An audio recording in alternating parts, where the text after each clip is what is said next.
top-rated elderly home that puts people first. A team of professionals providing care around the clock.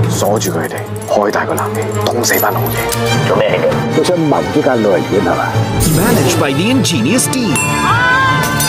All for the sake of providing a safe and comfortable environment. A lifetime treasure.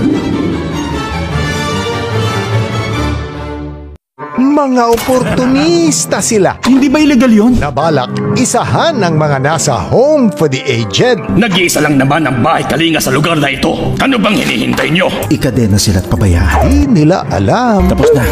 Mukhang sila pang maiisahan. Anong ginagawa nyo?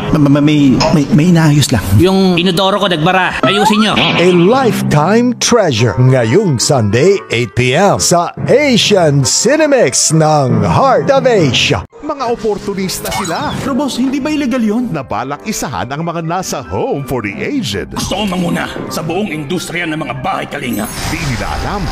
May mga taong pinagsasamantalahan na matatanda. Yung mga nandun sa online nursing, kinuha bilang mga extra mga matatanda para magkapera. Mukhang sila pa ang maiisahan. Sunag! Sunag! A lifetime treasure. Ngayong Sunday 8 p.m. sa Asian Cinemex ng Heart of Asia.